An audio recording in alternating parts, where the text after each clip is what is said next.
शक्ति नहीं है, धैर्य नहीं है। हमको उसने ऐसा क्यों बोल दिया?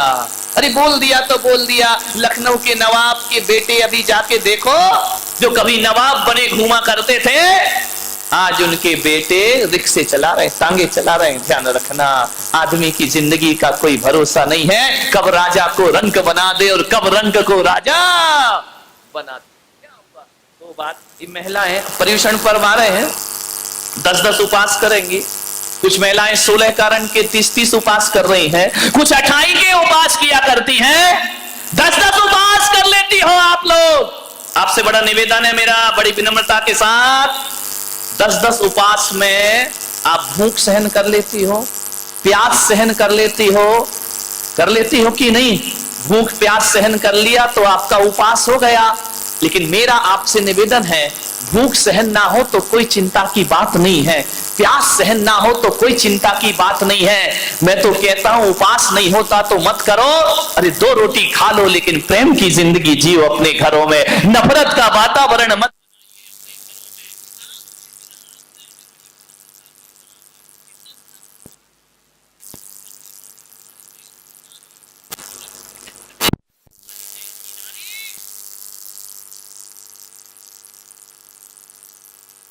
है प्यास सहन हो जाती है, लेकिन घर में 2 बात किसी की सहन नहीं हुआ कर। मैं कहूंगा भूख प्यास सहन करने वाला उपवास हो या ना हो, परिवार में 2 बात सहन कर लो, इससे बड़ी तपस्या दुनिया में कोई दूसरी नहीं होती है। किसी 2 बात सहन कर लो, किसी ने 2 शब्द बोल दिए, सहन कर लो मेरे भाई। यदि सहन कर लिया, इससे बड़ा कोई तपस्या नहीं, इससे बड़ी कोई साधना नहीं है। सबसे बड़ी साधना यही है, सासू ने कुछ कह दिया सहन कर लीजिए, बहू ने कुछ कह दिया सासू सहन कर ले, देवरानी ने कह दिया जिठानी सहन कर ले।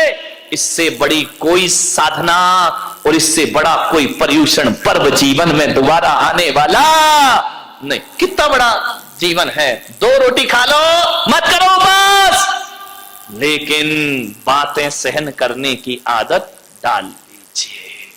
बस बात सहन नहीं की, आज श्री महाभारत प्रस्तुत करता गोदरेज, ध्यान रखिए, विचार करना है आप।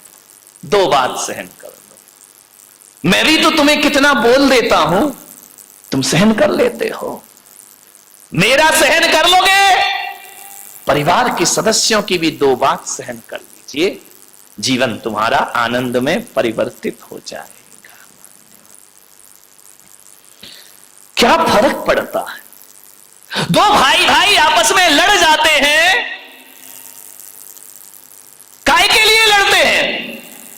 दौलत के लिए, मिट्टी की ठीकरों के लिए। लड़ाई तो ऐसी होती है कि हमारे देश में अरबों की लड़ाई हो या ना हो, हम तो लाखों पे लड़ जाते हैं, हजारों पर लड़ जाते हैं। मेरे भाई, मैं आपसे निवेदन करना हो, यदि 2 लाख रुपए के ऊपर झगड़ा हो रहा है, 10 लाख रुपए के ऊपर झगड़ा हो रहा है, 50 लाख रुपए के ऊपर झगड़ा हो रहा है, अरे कोई बात नहीं, लाख टूट जाए तो चिंता मत करना, आदमी के दिल नहीं टूटना चाहिए, परिवार नहीं टूटना चाहिए, रिश्ते नहीं टूटना चाहिए, भावनाएं नहीं टूटना चाहिए। अरे लाख है, आज है, कल खत्म हो जाएंगे, लेकिन परिवार तो हमेशा बनेगा ना। क्या कर लोगे? लाख बचा लिए और रिश्ते टूट गए, क्या फायदा उन लाखों का? लाख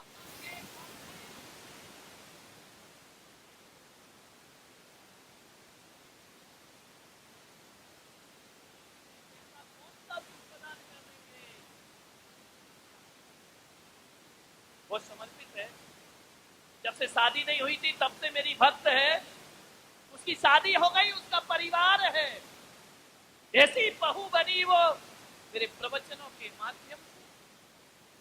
15 साल हो गए उसकी शादी, वो ससुराल में गई,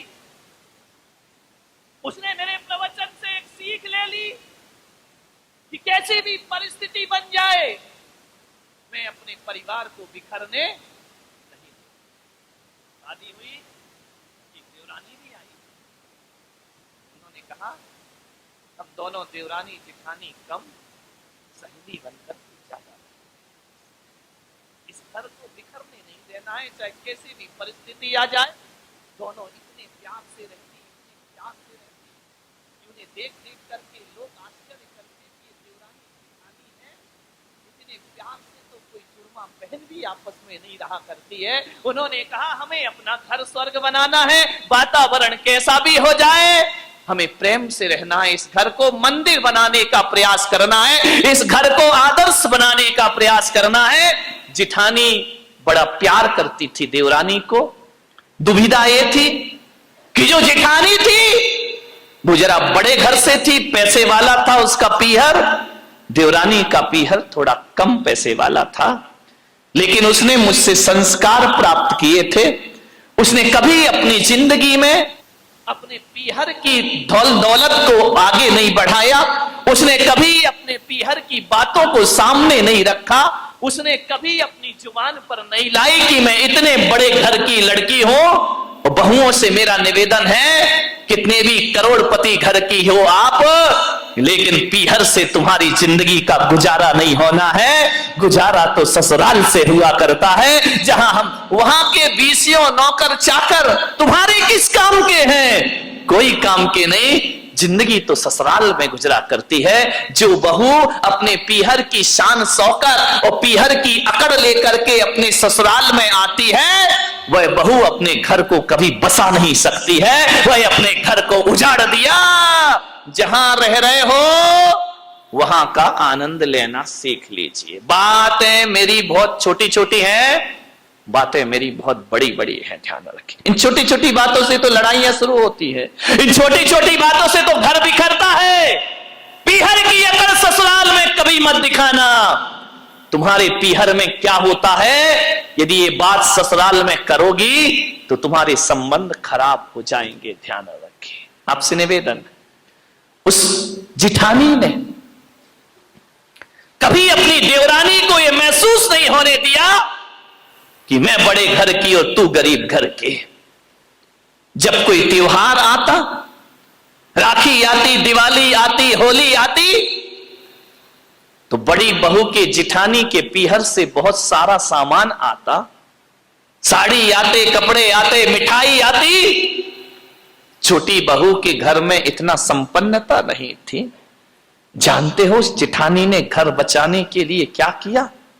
उस जिठानी ने जब भी पीहर से महंगी साड़ी आती तो वह साड़ी पहन के अपनी देवरानी को अकड़ नहीं दिखाती थी, पीहर की शान शौकत नहीं दिखाती थी।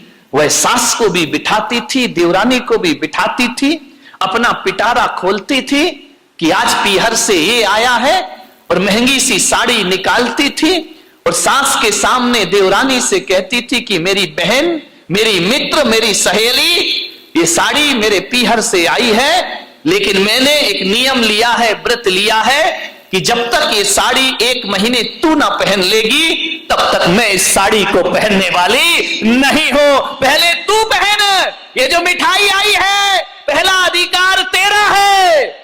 जो भी उपहार आता वो स्वयं ना रखती, पहले देवरानी को देती। आप बताओ बारामती वालों, जहां पे देवरानी जिठानी ऐसी रहती हो, उस घर को बुरी नजर कभी नहीं लगा करती है, और उस घर में बिगड़न कभी तू पहन। देवरानी कहती नहीं भाभी, ये आपके पीहर, अरे मेरा पीहर तेरा पीहर क्या होता है, हम दोनों दोस्त हैं ना।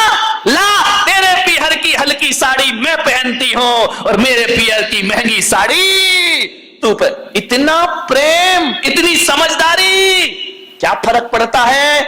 आपके पीहर का उपयोग यदि देवरानी ने कर लिया, ध्यान रखना, इतना प्रेम दोनों में, इतना प्रेम, इतना प्रेम कि महंगे आभूषण पहले देवरानी को पहना देती, उसके बाद खुद पहना करती। देवरानी एहसान में दबी जा रही थी। उसने कहा देख, तू मेरी सहेली है, एहसान मत समझ इसे। मालूम है इतनी सी बात का क्या फर्क पड़ा? जब स्कूल से लौटकर जिठानी के बच्चे आते और देवरानी के बच्चे भी आते, और जब जिठानी खाना परोसने लगती, रोटी फुलके सेकने लगती, तो देवरानी ने कहा कि भाभी आप बहुत काम करती हैं, आप जाके आराम करो, मैं बच्चों को गरम गरम फुलके बना करके खिलाती हूं, मैं भोजन कराती, आप आराम करो, कितना काम करती हो आप। आपकी देवरानी कभी ऐसा बोलती है? बोली फटाफट बोलिए।